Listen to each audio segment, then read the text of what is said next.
We're live then. Indeed. Cool. Awesome. Well then, hi, my name's Steven, and I am so privileged to be joined with John of KG. Oh, no, sorry. I was like, come on, man, already? You know I had to do that, right? Of course. Yeah. Yep. Just the other bald guy with the YouTube channel and the fish.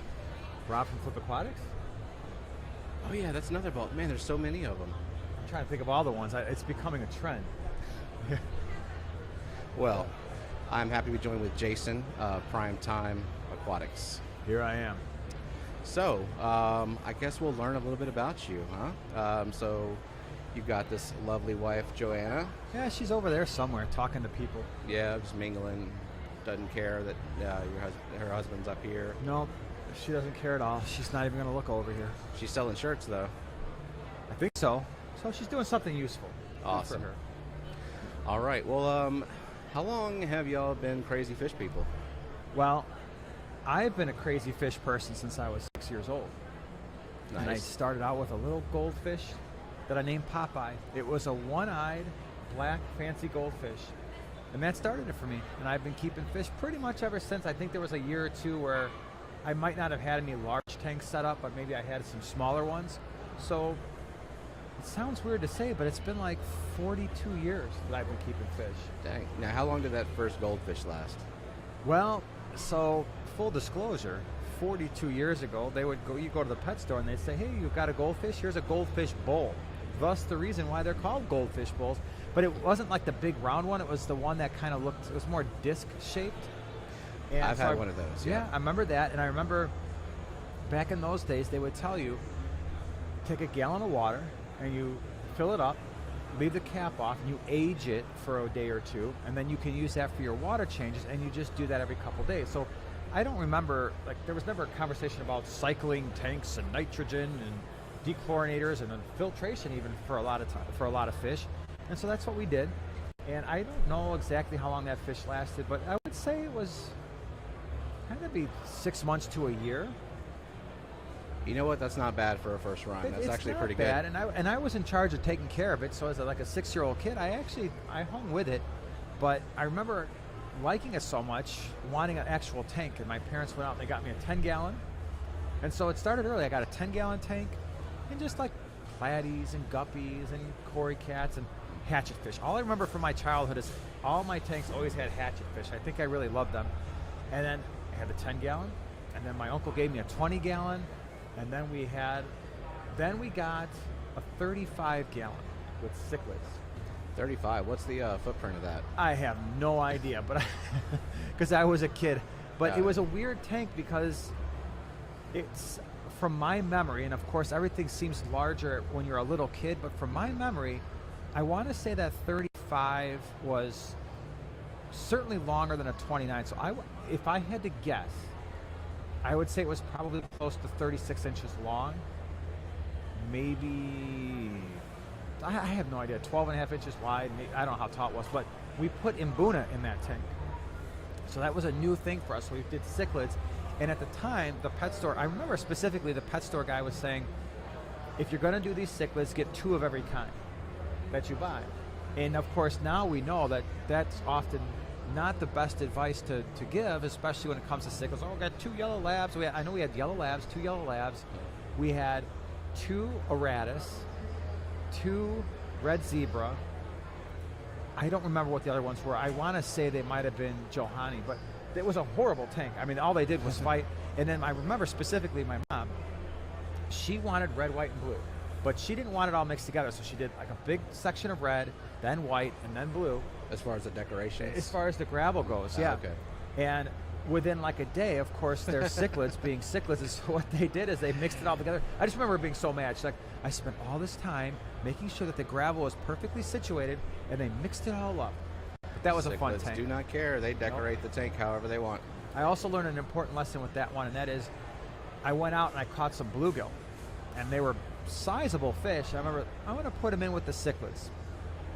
Also a bad idea. I put them in there, and within 6 hours, I'm like, those things need to get out of there and go back to the lake because they're going to get messed up by the Boona. So you learn a lot as a kid, fish keeping, by just doing things, and there was no internet back then, and you just learned by doing. Oh yeah. So when I think of an Mbuna tank, I always think of just like this massively chaotic overstock tank, because from what I've heard, is like you're supposed to overstock it, or else you'll like just have so much going on that they can't really target a fish to pick on. Yep. Is that the case? Like you just gotta nothing but Mbunas all over the place and just hardscape? Yeah, that's generally what I do. Is I've got a few, I think 2 or 3 tanks set up right now. One of them is a 75.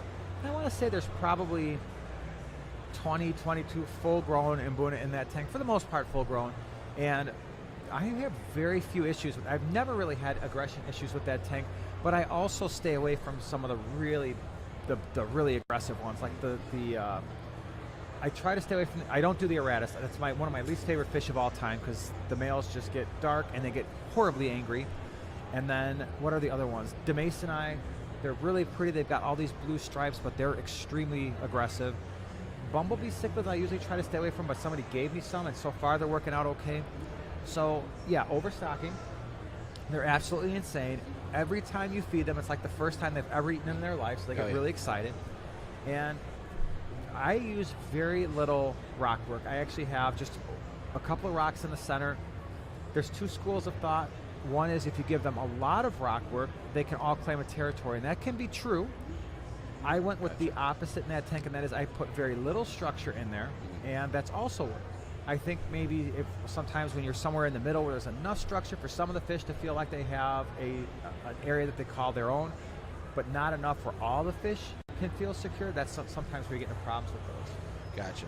Yeah. So what would be like the minimum tank size you would recommend for an Mbuna tank like that? Because 35 to me seemed like really small. It's too small. Okay. Yeah, I mean, again, we know a lot more now than we did back in the 70s, early 80s.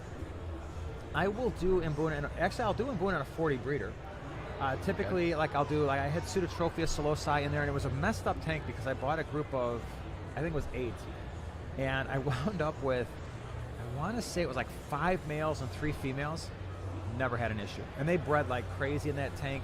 It just worked, and then I moved those into a 55 with some rusty cichlids, and I think there's maybe, I don't remember exactly, like 13, 14, 15 fish in that tank. And that's also worked out really well, but neither one of those fish are overly aggressive. So a 40 breeder to me, or a 33 long, because that's a 4-foot tank. So I'd either want a 4-foot tank, or if I'm not doing a 4-foot tank, I'd want a 40 breeder. But once you start getting into the 20s, the 29s, I know people who will keep a pair in those size tanks and just let them breed, and that works out. But if you're trying to keep an Mbuna community in anything less than a 40 breeder or a 4-foot tank, it can be problematic. Yeah, see, I am a fan of the community tanks. Like, admittedly, my cichlid knowledge, especially African cichlids, is like, that's a yellow one, that's a blue one. So, yeah, and South American cichlids, I've had a few of those. Right now, I have a single angelfish, and that is that is all the cichlids in my house. I'm a fan of community tanks. So, let's talk about what kind of community tanks you have, the non-African cichlid types. Believe it or not, we've got about 80 tanks in our fish room. I would say certainly the majority are actually more community related, especially now that Joanna's doing a lot more of the scaping, because African cichlids, the Lake Tanganyika cichlids work fine in plants, but the rest of them, for the most part, like to tear them apart, or dig crazy. So we do a lot of community stuff, but we've tended to kind of go towards more the nano size fish, even if they're in larger tanks. I've been finding that to be a really kind of a peaceful thing. I love that too. And it's so interesting. And so we'll have these, even if it's a 29 or 40 breeder or a 4-foot tank, but you plant it up and you put some nice, rocks and wood and do some smaller fish. We had, not long term, but at one point we had a 29 gallon, and I picked up some Galaxy Raspberries that I was eventually going to move to a swap, but I got like 350 of them. I put them all in a planted 29.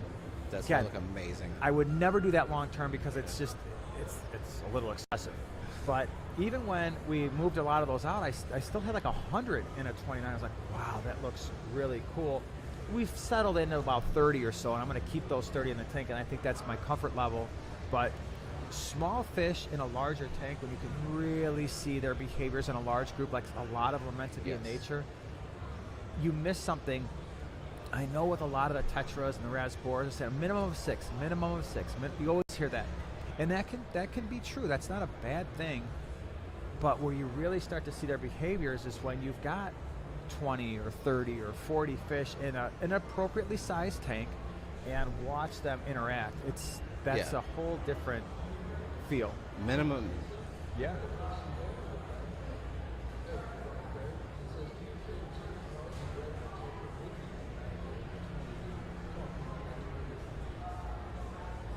Okay, so we had a question come through, and so we've got a 29-gallon that possible combination of cherry barbs and red-eye tetras in a 29. Maybe. I would be a little cautious with the red-eye tetra. So when it comes to the tetras, you've got the smaller ones, like your different types of neons, your ember tetras, your golds. They stay pretty small, relatively. They're very well suited for community tanks. Then you start getting the larger tetras. I would put the red-eye tetras in with. They're not as bad as the Buenos Aires tetras. Those are some of the more aggressive ones.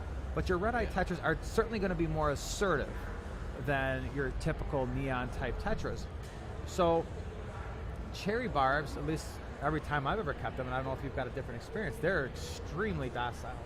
Yes, I do have cherry barbs, and they don't harm anything. Like, I think very few barbs, just certain types of barbs, give barbs a bad name. A lot of barbs are not all that mean. Cherry barbs being one of the most peaceful that I've experienced. Yep. And I would say the same thing about the snakeskin barbs that I've kept. I've got those in a 75, and they leave everybody alone. But now, have you kept the red eyes? I have not kept red eyes. Yeah. So I would say it would be one of those things where if I were going to do it, and I could see myself trying that. But if I did that, if I kept the cherry barbs and the red-eye tetras together, I'd also probably want to consider having a backup plan just in case they're not getting along. Because the other thing about the red-eye tetras that you have to consider in a 29 is that's a tetra where if you keep them in a small group, they're prone to picking one another off. So if you've got that ideal, what they say is ideal group of 6, I've done that before at some of these larger tetras, and what winds up happening is it goes from a group of 6 down to a group of 5 after a couple months. All of a sudden you've got a group of 4, and what you'll see is one of the tetras, the weaker of all those, that group, that small group, you start to see it just kind of hanging out by itself. It's healthy, it's eating, it's active, but the group has clearly pushed that fish out of the group. It's no longer in the circle of trust, and then they all conspire to go after that one. Absolutely do. I've seen that happen so many times. Yep. So to avoid that with the red-eye tetra, I'd probably want 10, 12, 14, 15, and that's like, okay, well, in a 29, if I'm doing that, that could get a little crowded because the red-eye tetra isn't a small fish, and then I have to have room for my cherry barbs, maybe my centerpiece fish. So if I were going to be combining cherry barbs with the tetra, I might want to look at something smaller, like the gold tetras or the neons. Black neons are fantastic. Yeah. If you want that contrast and you're still looking for something that's more silvery, the gold neon stays small and it gets kind of a gold silver color, and I like that quite a bit. So, or I guess it's not really a gold neon, it's a gold tetra, but I might opt for that. Yeah, like I would say the same thing. Like tetras are kind of iffy, and the bigger ones can be a little nippy and aggressive.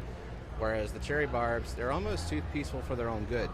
So I would advise, like, go with something smaller than the cherry barb, something that the cherry barb could defend itself against if they decide to get mean. Yeah.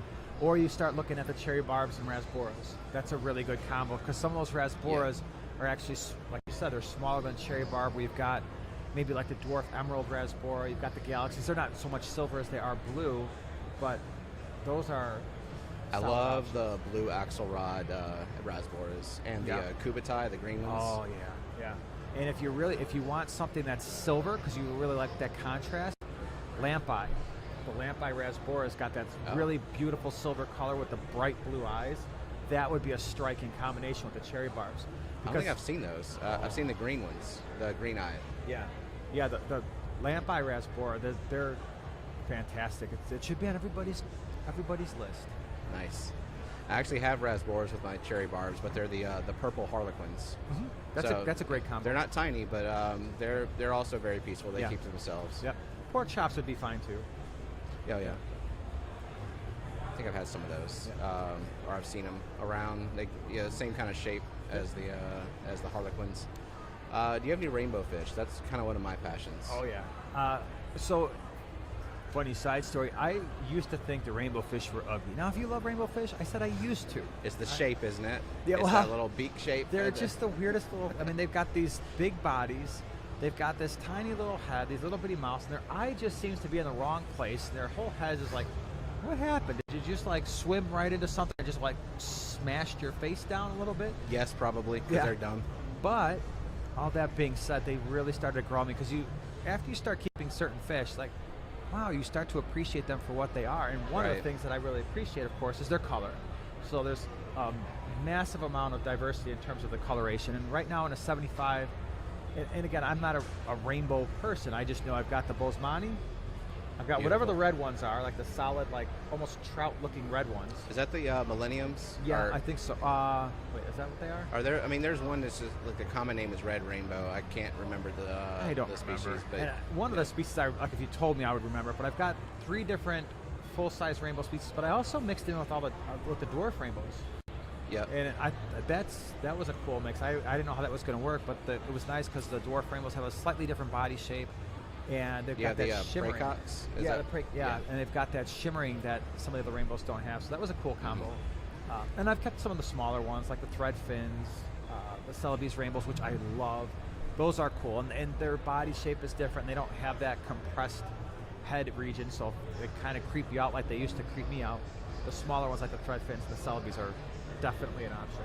Now, when you veer too far away from that core family of rainbows, then the rainbow nerds start to say those aren't technically rainbows, and don't call a Pseudomcgill a rainbow. Yeah, can't do that no more. That's true. I do have Pseudomcgills with my real rainbow fish. Yeah. I like the color, and the thing about rainbow fish is it's almost impossible to capture what they look like on film. They're constantly changing color.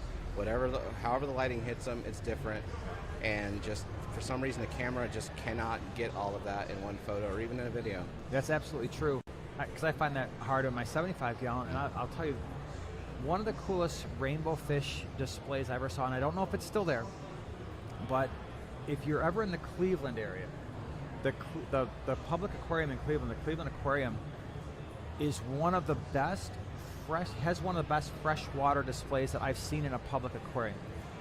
And for us freshwater super freaks, when we go to an aquarium, like for me, it sounds horrible, but I don't care all about the saltwater. I'll skip either. There can be a 6 billion gallon shark display. I'm like, I'll walk right by it and kind of glance at it and be like, all right, whatever. There could be killer whales and manatee and all this stuff. I'm like, oh, whatever, I don't care. I just make a beeline for whatever freshwater stuff they have. And there were 2 places that really stand out. One is the Cleveland Aquarium, and to finish my point, they had a somewhat large cylindrical tank filled with full-size rainbows. And on the internet, you very rarely ever see like people who have fully, like really adult rainbows that have been able to grow up in a very large aquarium and go to full size. And they had all different types. And that was the one, and I don't know if it was the lighting or just because they were so large, maybe they really nailed the water parameters, but the coloration on these fish and the size. I did a video, I think it was like the Asian aquariums of, I don't remember what it was like their Asian aquarium display or something, or I don't remember what exactly, but it's a cylindrical one. If you go to Cleveland Aquarium, you got to check that out. The other public aquarium that has a lot of really awesome freshwater display is Wonders of Wildlife in Springfield, Missouri. So that's associated with the Bass Pro Shops out there, and both of them, if you want to see freshwater displays, they've got a 3,000 gallon discus tank that's filled with, I don't even know, thousands of neons or cardinals and rummy nose and black skirt. I've shown that tank numerous times on my channel, but it's cool. Nice. Yeah, I've only been to one public aquarium that had a good freshwater setup, and it actually wasn't the aquarium portion. It's called Moody Gardens in Galveston. Okay. And so there's like 3 pyramid-shaped buildings in that area. One of them is the aquarium, and that's basically saltwater. I think there's a few cichlid tanks, but they're like home tanks. They're small. And then you go to the like the rainforest area, and that's where you can go through, and there's like a whole Project Piaba section, and then you can see like there's a like giant gourami swimming around, and then there's birds overhead, and like a random monkey. But I'm always looking down. I want to look at the ponds, and that was cool. But yeah, I would love to go check out a good freshwater display like that, because there's nothing around. Like New Orleans is the closest public aquarium to us, and it's saltwater. It's you've seen one, you've seen them all basically. Sharks, whatever. Yeah. Pet a stingray. And it's so funny because we'll go to some of these public aquariums, and I think like people who walk in there who are just into aquariums in general, they're like, oh my gosh, this is amazing. And I'll walk in, I'm like, it could be the most insane saltwater displays, and I'll be like, oh, Yeah. okay, well, let's go. Spend like 5 minutes there. Yeah. Take a picture, move on. Yep. Yeah. For sure. So how about shrimp? You big into keeping shrimp? I've gotten more into it as time has gone on. Now, I don't do a ton of different types, so for our water parameters, I don't like to mess with water parameters all that much. So all the fish that you see, everything that we have in our entire home, all the tanks have the same water parameters. They're all basically Right. pH of 8 to 8.2, temperatures, especially in the fish room, 78, 79, 80, GH and KH of 10. I don't want to mess with water parameters from one tank to another. So if you see one tank's got Lake Tanganyika fish, those are the water parameters. Oh my gosh, over here you've got a tank full of Geophagus. Those are the water parameters. They're all the same. So when it comes to shrimp, I don't want to mess with RO. I've got an RO unit. I've done it. I've had tanks with RO water. Yeah. But I don't have the time for that with 80 tanks. And so Exactly. what that means is, for the most part, I'm keeping Neocaridina, which there's a lot of different types. Mm-hmm. So I mean, we've got Blue Dream, we've got reds, we've got tangerine, or the yellows, we've had black rose. So we keep a lot of different types of shrimp, and I absolutely love them. One of my favorite tanks is we have a 40 breeder, and all it's got is Blue Dream shrimp and some bamboo shrimp, Oh, really? and one pleco, just to kind of deal with the algae on the glass and stuff. And I love that tank because it's just a big, massive number of Blue Dream shrimp. I bet that looks nice, and with a bunch of plants, I assume. Mm-hmm. Yep, it's a planted tank. Someone just gave us some Sulawesi shrimp. Oh yeah, so those are like the Caridinas that can tolerate the hard water. Yeah, so there was a guy at the swap, Rinks Fish Farm, and great guy, and he's like, I heard you talking on your channel about your water parameters. Like, you keep your tanks warm. I'm like, yeah, pretty close to 80, check. Your pH is high, over an 8, check. Your GH and KH are relatively high, yep. Here are the Sulawesi shrimp, try these. And I'm looking at it, I'm like, okay, well, what? He gave me red orchids, and then I think there was just some red variety, but I looked at the one, and I don't remember which one, because I just got these things like a few weeks ago. They're actually in the tanks in our live stream studio. One of them, I put in this massive group of like subwasser tanks. It's huge. So immediately I put the shrimp in, wham, right in there they go. I haven't seen them since. So hopefully they're still there. Well, you know what? I bet if you stirred up that Saswasser tank, you'll see babies as well. Like they're probably making a whole life down in there. Yeah. I love Saswasser tank just for that. Like anything, if I'm doing shrimp breeding, like it's a requirement to have a big ball of moss or Saswasser tank down in there, and just let it collect all the filth and mold as well. Well, and the other one that I do see these from time to time. They've got red bodies and they've got little white hands. Yeah, so and they they're have out there super just long whiskers too. Yes. Yeah, they're so cool. yeah, those are really interesting, and those do come out a little bit more. But from what I've heard is they do tend to like. I was talking to Grant, and he was like, yeah, they do like to hide a lot, and they breed a little bit slower from what I understand. But once they get going, after a while, they start to move like the rest of them. But those are cool. So those I'm excited about. Hopefully they'll breed a little bit in those tanks, and we'll actually get to see the other ones at some point. Nice. I saw also that you had a big tank full of mystery snails too. So you're out actively breeding those? Any particular color morph? Yeah, so we've got, let's see, in the fish room right now we've bred a lot of the golds, and I haven't bred those in a while, but at one point, it was a 20 long, and there were hundreds of mystery snails in there, because once they get going, they just, in that tank, they were leaving all the egg clutches on the inner part of the lid. Right. And so as soon as I would notice them, just make sure that they stay moist, those egg clutches stay moist, and they'll hatch, and you get a lot of them. And then Joanna, in her tank, she's got the magentas, which I think are probably one of my favorites. They are pretty. I like those. And then I just picked up some black mystery snails. I just threw them. I don't even think she knows this, but I threw them in one of her tanks. So one of her tanks that she just uses for plants, I chucked like 6 of them in there. And I've been feeding them, and we'll see. At one point, she's going to notice, like, Gotcha. what did you put in my tank? Like, snails. Well, once they get big, they become not less of a cleaner and more of a mess maker. Yeah. Like they're just pooping a lot all the time. So, yes, and what I tell people is basically what they're doing is if you've got an algae problem, I still love them for algae. What they're doing is they're doing some labor for you, and they're going to remove the algae. Whatever energy they get from the algae, they're going to convert some of that energy into growing and making babies and doing all that. And then, of course, some of it's going to be waste. It's a lot easier for me to remove waste and detritus from a fish tank than scraping algae off or trying to get it off the surfaces, off of plants, off of glass. So I would much rather have a tank where the mystery snails are doing their work, keeping it looking clean, and then I'll just go in there with a gravel vac once in a while and scrape up the remnants of that cleanliness. Yeah. It's a win-win. Everybody wins. And now, do you deliberately feed the snails as well? Oh, for sure. Supplement it. Yep.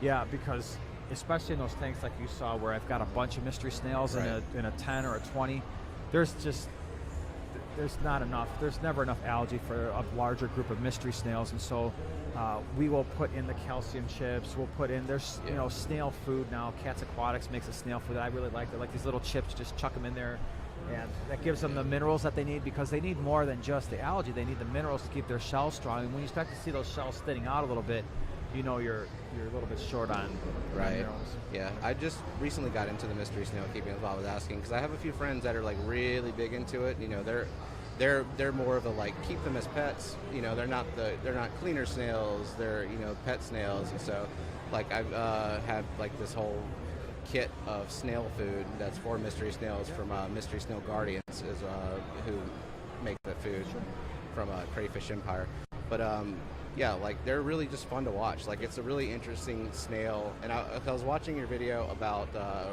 what was it, Malaysian trumpet snails versus mystery snails, and I'm like, why even compare the two? I despise Malaysian trumpet snails with a passion. Like just have a few to stir up the substrate. Please stop reproducing. It's so funny you said that because that was my idea. That video was my idea, and I told it to Joanne. I'm like, we're going to do mystery snails versus trumpet snails, and she just looked at me like I was insane. She's like, why?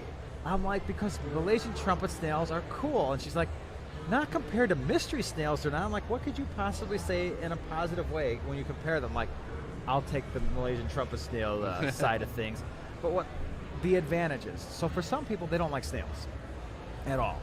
And what I like about the Malaysian trumpet snails is when the lights on the tank are on, you don't see them for the most part, unless you've got way too many. Like some of our tanks we do, we've got a lot. But for the most part, they like to burrow. They don't want to be out in the light. That's a danger. So they're photosensitive, and so they're going to go into the substrate. You're not going to see them.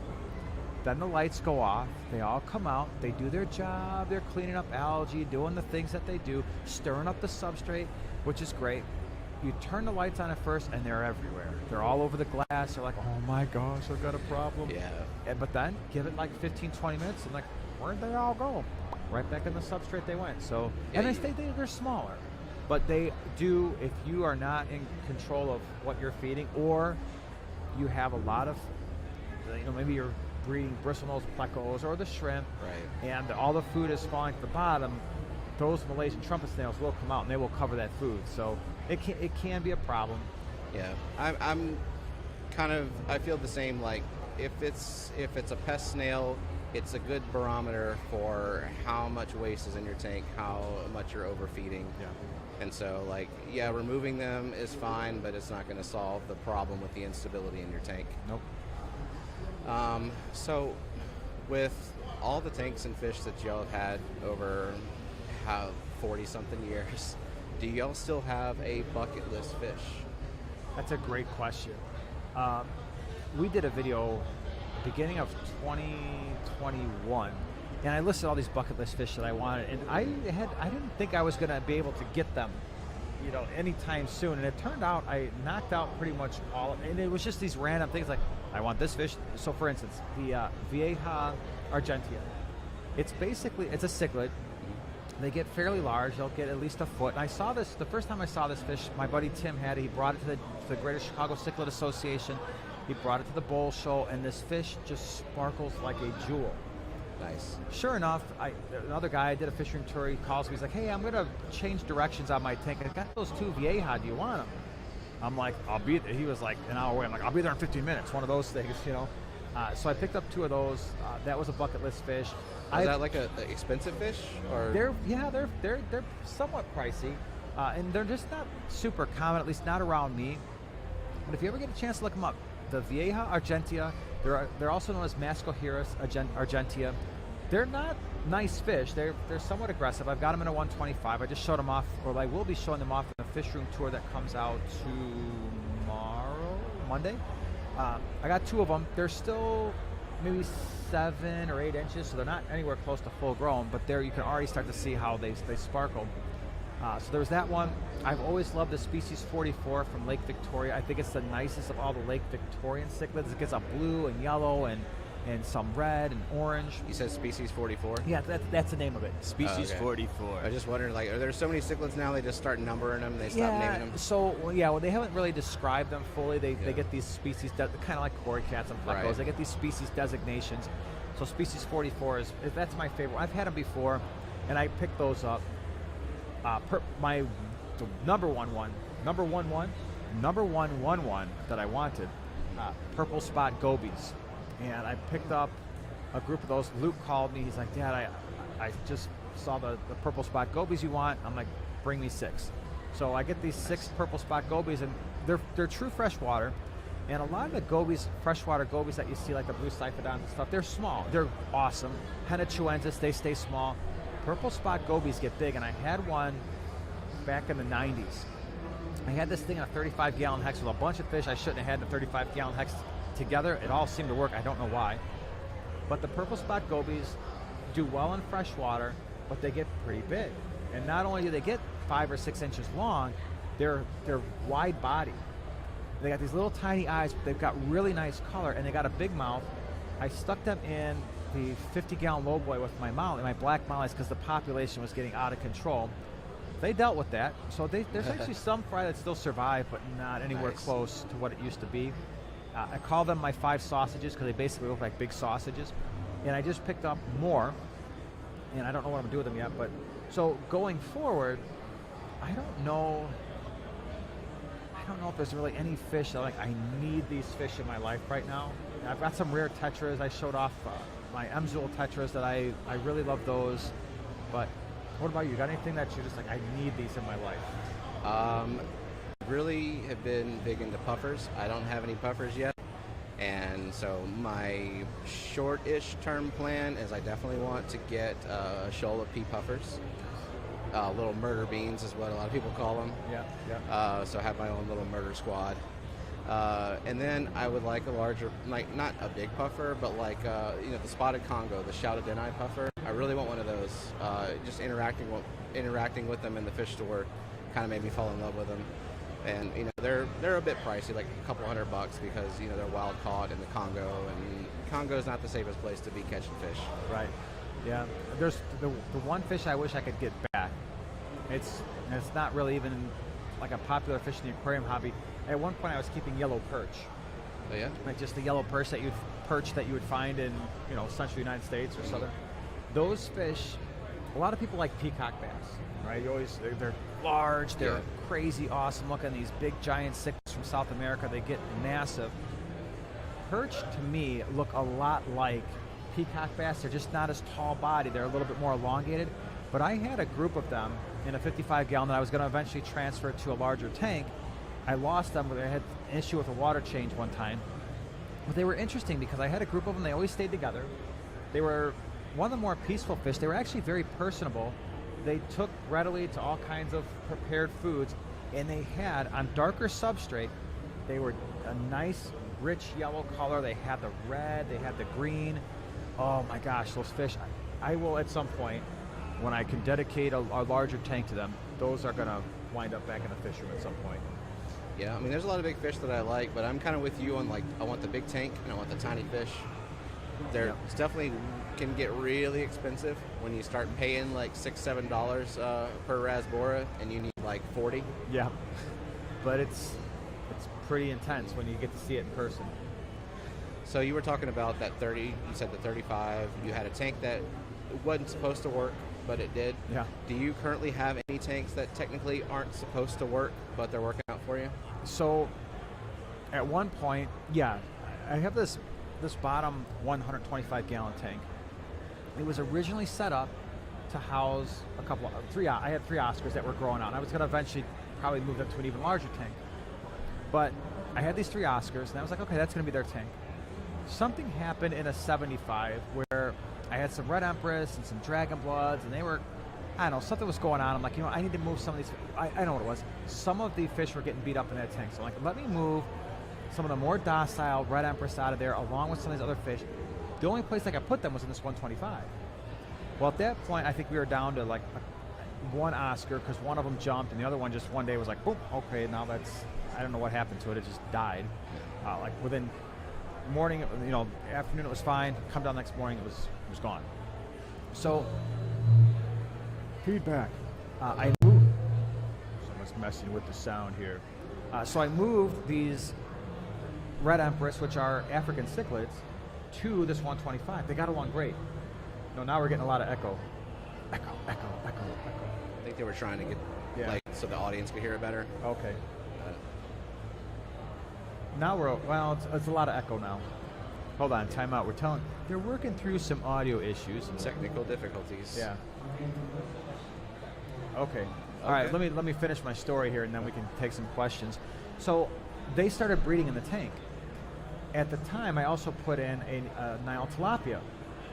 It was a fish I picked up, a group of them. I sold a bunch at the swap. I kept the largest one. They were all really tiny. And within like 6 months, this thing had grown. It was the fastest growing fish I've ever kept as a Nile Tilapia. It got to be 18 and a half inches. So I had this giant Nile Tilapia, was completely harmless. I had an Oscar who basically ignored everybody. I had all these Red Empress, Dragon Bloods, OB cichlids in this tank. And they all got along fine. Not only that, the cichlids were breeding.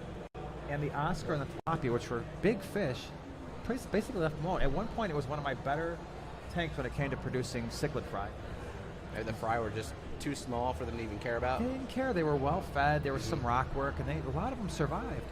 And then what happened was, eventually we lost the Oscar, the Nile Tilapia.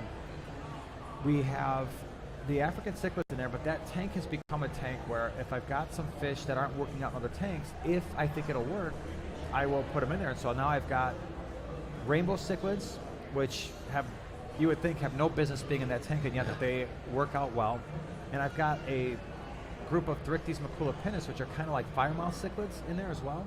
All of them get along. There's no aggression issues between those fish, and they've been in there for a long time. That's pretty cool, though. It's a misfit tank.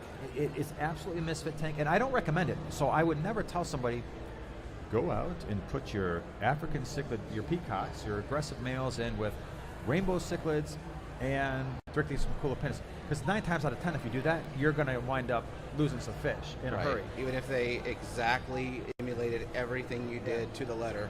Yeah, and it was, when you add these fish together, sometimes it's not about, yes, it's about the fish and the species, but also what are their personalities, and in what order are you adding them, and what are the quantities, and how's your tank set up. So the rainbow fish stay on the left-hand side. They've got their rock work. They're left alone completely. The Thrictes, the firemouth-like cichlids, got a structure there, and they're in their own space as well, and it all just works. Cool. So do we want to take some questions from the chat?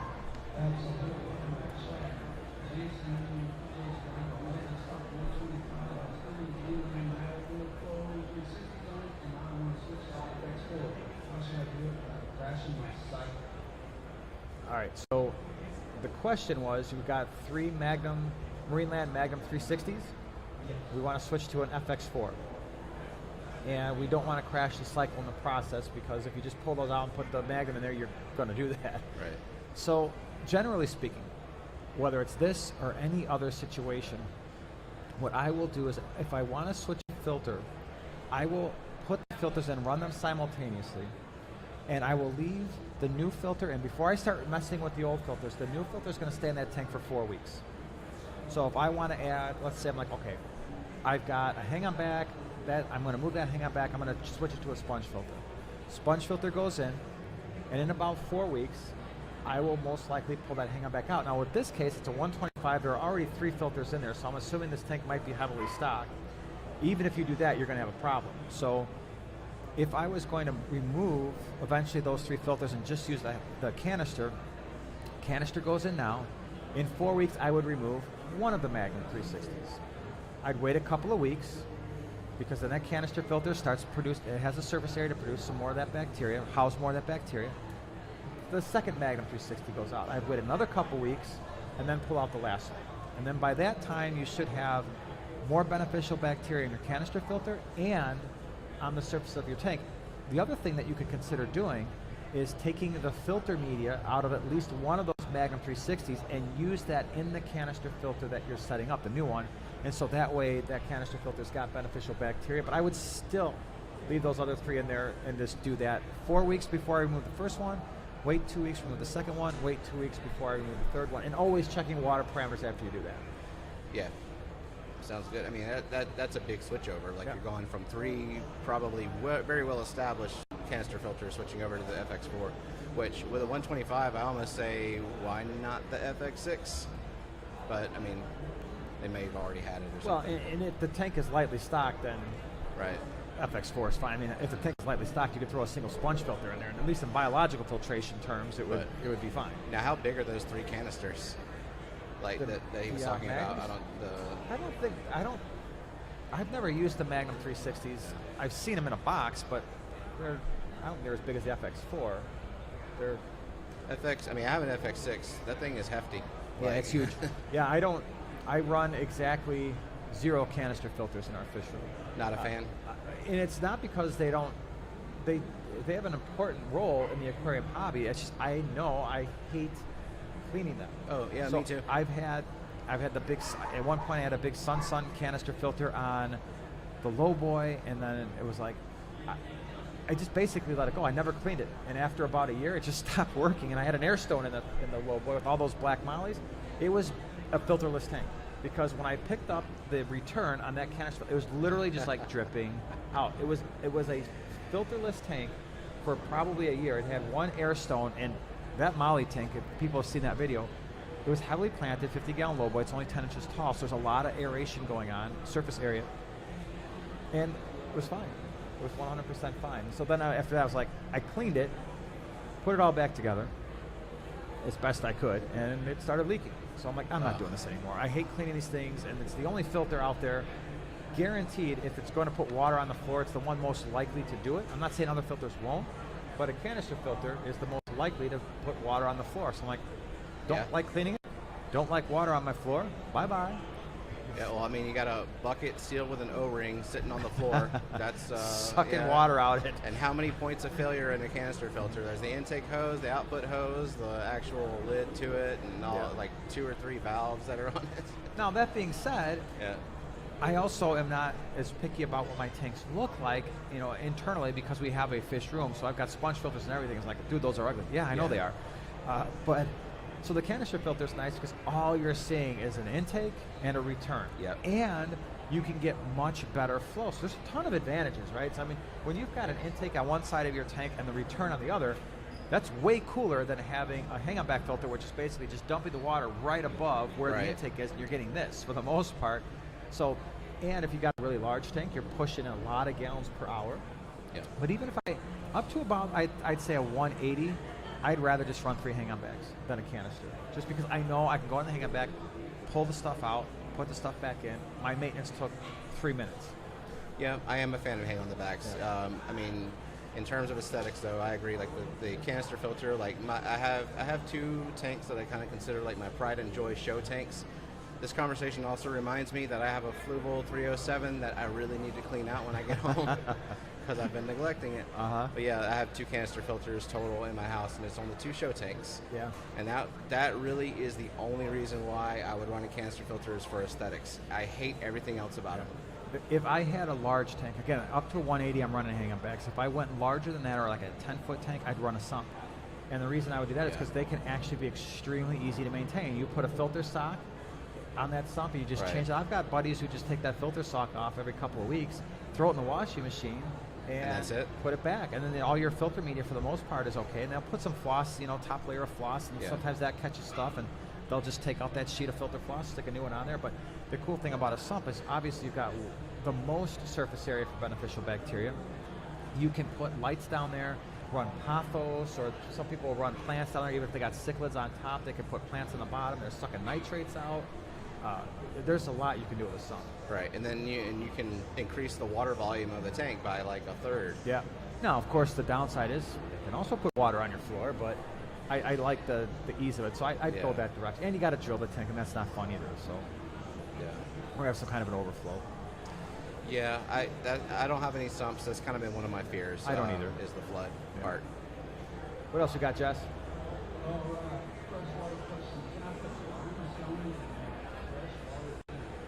All right, so the question is, can I put limestone in my freshwater tank? Well, you can. If you do that, I would not put that directly in my fish tank. I would put it in a tote, preferably like a larger tote, 27 gallons or a 35-gallon tote with an air stone. I would test the water, and I'd test my tap water, and I would test the tote water after about a week. So take your time, have patience. Take your time. What is the limestone doing? How much did you put in? Is it going to be equivalent to what you did in your tank? Is it scaled down? Like, well, I've got a 125, I'm going to put in 100 pounds. Well, then in your 35-gallon tote, put in 30 pounds. And start testing water. What's it doing to my pH, GH, and KH? Right. If it's going crazy, maybe that's not the best thing. It's going to have a much, much, much larger impact on people who have on tanks that are softer water with a lower pH. It's going to really change things. If you've got, like me, we use a ton of flagstone, a ton of it. It does. I have never had a rock that I put in a tank that did anything to my water parameters because they're already at pH of 8.2. My water hardness KH is already at a 10, so my pH is very stable. It just doesn't do anything. But if you're rolling, hey man, my pH is a 6.4 and my GH and KH are like a 3, be careful because it will change things. Yes, definitely so. Because we were talking earlier about how my water's a little weird. I have no GH, no calcium, no magnesium, but I do have carbonate. Like our city adds carbonate through it's sodium carbonate soda ash. So if I want to increase the magnesium and calcium in my water, I can't just put in crushed coral because the pH is so high. It would take forever for that crushed coral to actually dissolve and add the minerals I need. So I actually have to just like add a straight up the Seachem Equilibrium, and I think Nile G also makes one. It's just powders, calcium, magnesium, and potassium powder in there. I have to do that every water change. Yeah. Just a good rule of thumb. Whenever you're going to add something to a tank and you think it might change your water parameters, don't add it to your tank. Add it to a tote. Test your water. Have patience. We've talked about that a million times. Good fish keepers, have patience. Have patience before you add fish to a tank, and make sure you quarantine them for 4 weeks. Have patience when it comes to adding rocks and wood, because the other opposite end of that too is if you've got softer water with a lower pH, and you add a giant piece of driftwood, you could crash your pH very easily. So you want to see that happen in a tote, not when you've got living things and you're like, oh man, I just lost 20 of my favorite fish. And know what's in your tap water too. Absolutely. Like a lot of people say, I don't test my water because everything I've tried always works. But one day, that's not going to happen. Like one day you're going to try something and you're not going to realize that your pH is already kind of teetering on the edge of crash already. You know, you're like low carbonate. So yeah, test your tap water. Know your starting point for sure. And start small. So maybe if I'm adding limestone or flagstone or whatever, I'm not going to add all of it at the same time. I might add a little bit, even after testing it in a tote. See what happens.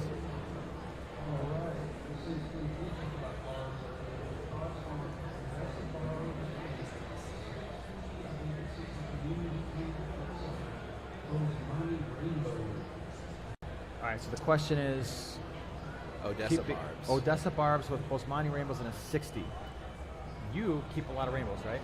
I do. And you know about barbs. I'm going to let you start with your answer first on this one. So I never kept Odessa Barbs. I've heard conflicting things about it. So I think it's maybe personality based, or it kind of depends on how many you have. Odessa Barbs can be kind of like tiger barbs. I've also heard that they're perfectly fine and peaceful. I know that barbs would be ones, if they're bored and they want to harass somebody, they will harass those rainbows. The rainbows are fast. They're not super aggressive. It's kind of a toss-up for me. Yeah, it's something I think I might consider trying. Like I said, I've got a lot of rainbow fish with, gosh, I don't know how many snakeskin barbs I have in the 75 right now. They ignore each other 100%. In fact, Good. the snakeskin barbs kind of go off to the back left-hand side of the tank. The only time I actually see them is when it's time to eat, and they're all like, wow, this is great. And the rainbow fish are all over the place.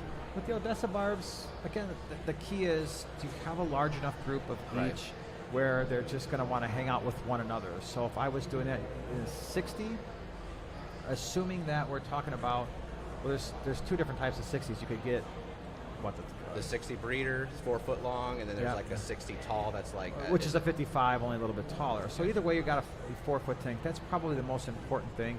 And I was thinking the 65, but that's a 65 breeder, which is the size of a 40. This is getting really confusing now that I added that 60 breeder. Yeah, the 60 breeder is basically a It's short 75. Yeah. So either way, you're dealing with a 4-foot tank. If I did it, I'd probably want, I don't know, the rainbows aren't as important, but in terms of numbers, but I'd want at least 6 to 8 of those. But the Odessa Barbs, that's another one where I'd want a dozen. If I was going to try that. Now, Bosemani, they grow really, really slow, but they do do. get nice and big. They And do. when they get to a certain size, the barbs will probably be a little less inclined to even like think about harassing them too. Yeah.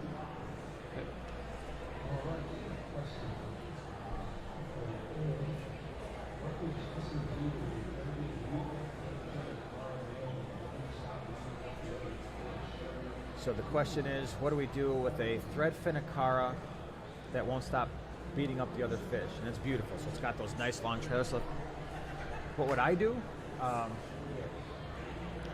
Those fish, it's very rare that you see those, whether you're talking about geophagus or the threadfins, where you get the really long trailers on the dorsal fin and on the tails.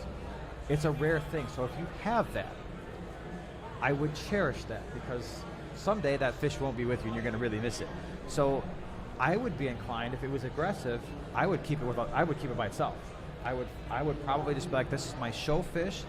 If he's really beating on other fish, and especially if you got other threadfin acara, what's the point of having a group of geophagus or a group of threadfins when you've got one in there that's just absolutely annihilating the others, and they're maybe they're missing scales or they're getting torn fins? It's like, well, at that point, I'd rather just have this thing be on its own. Or, most likely this thing is probably not attacking your schooling type fish. If it's attacking anything, it might be attacking other cichlids.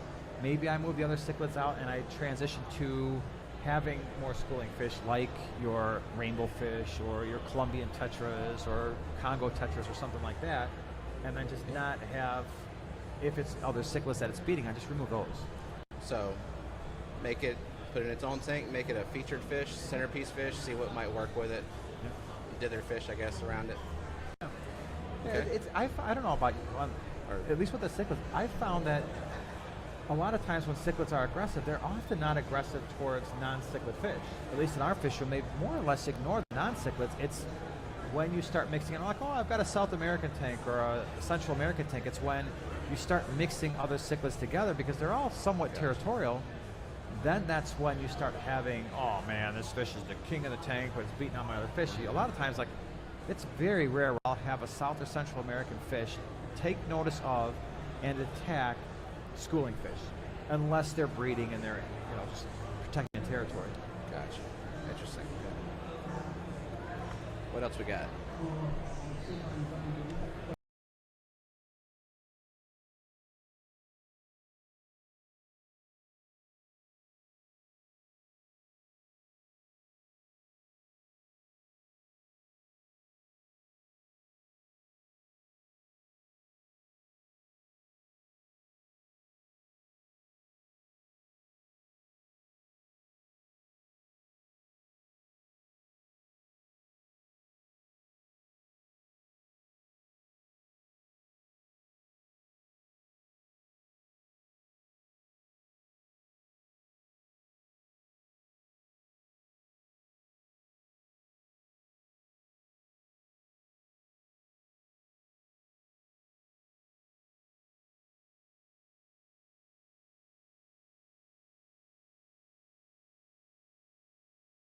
sometimes it'll kick you out. Oh. All right, so it's a good thing we didn't say anything that would have been objectionable. So I could talk about geophagus.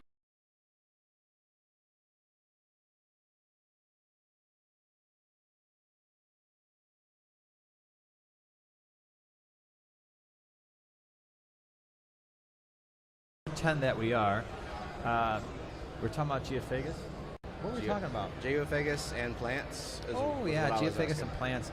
Yeah, I've got a group of geophagus dicrososter in a 75 gallon, and there's like 10 of them in there, and every single plant is perfectly fine. So, and I've kept them in numerous tanks with plants, and never had an issue. I'm trying to go into the thing here because we can read our own questions while he's messing around. We could look at the chat. Apparently, what's going on, chat?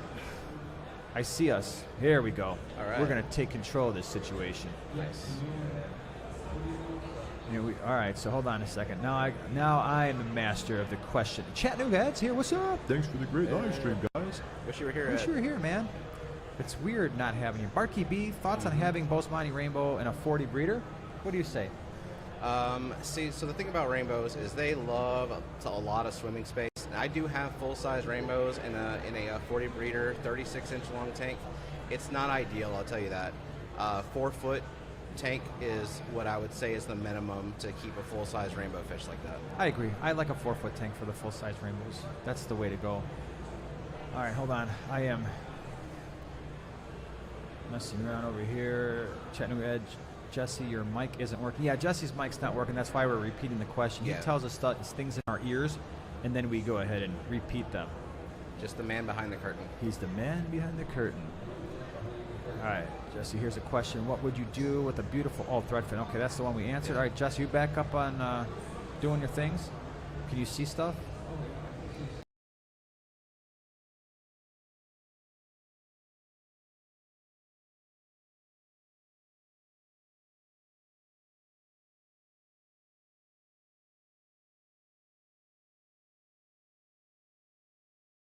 Back says, I can't hear Sun without thinking about Bentley's hilarious review.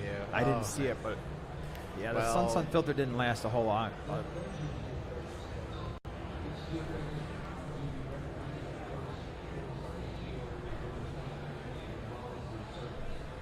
Well, hold on. Something was in my mouth. Any of them but Braziliensis. They're, and maybe Pellegrini.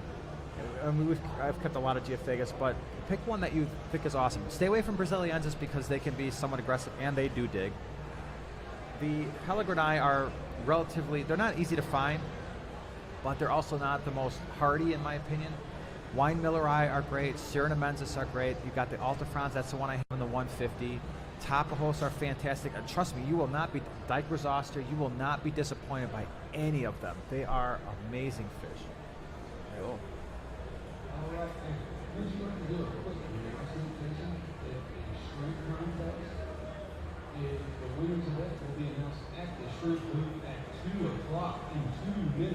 All right, well, the shrimp contest is going to be announced at 2 o'clock if you're here at the event.